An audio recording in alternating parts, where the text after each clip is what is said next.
A new report from the Center for Information Resilience, an independent non-profit organization, reveals that Ethiopian women are being targeted by widespread online hate speech, which includes degrading stereotypes, sexualization, and attacks on their dignity.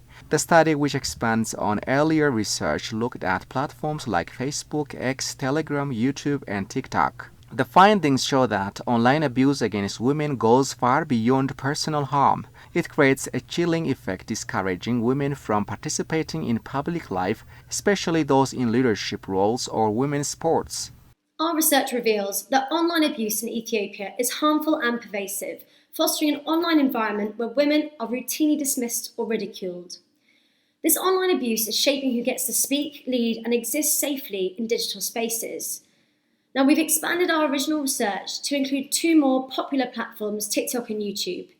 We found that TikTok is incredibly polarised and personal, while YouTube hosts longer, more political forms of hate.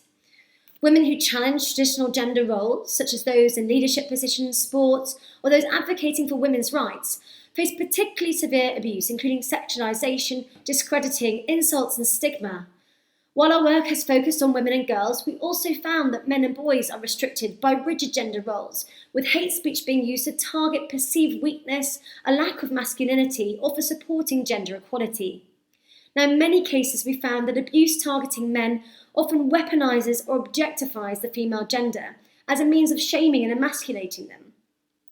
The study, conducted in collaboration with gender rights experts and survivors, analyzed comments across 4 languages: Amharic, Afan Oromo, Tigrinya, and English. It also explored how Ethiopia's definition of hate speech, which includes gender, ethnicity, religion, and disability, shapes the online discourse. The research shows that women who challenge traditional roles, such as those in politics or sports, face intense backlash. However, the abuse does not only affect women. Men also experience gendered insults for supporting equality or failing to meet traditional masculine standards. In particular, the study highlights how online platforms like YouTube are rife with political hate speech, while TikTok sees significant objectification and derogatory comments targeting women.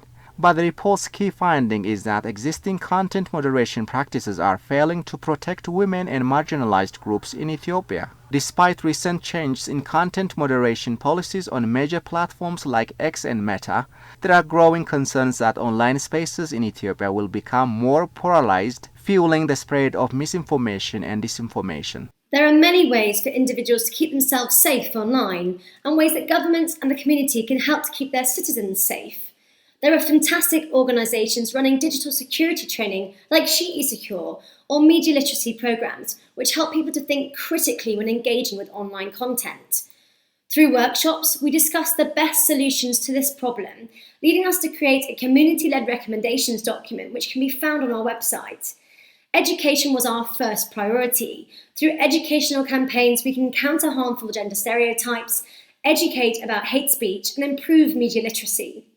Education must focus on changing the behaviour of perpetrators and bystanders, as well as protecting survivors.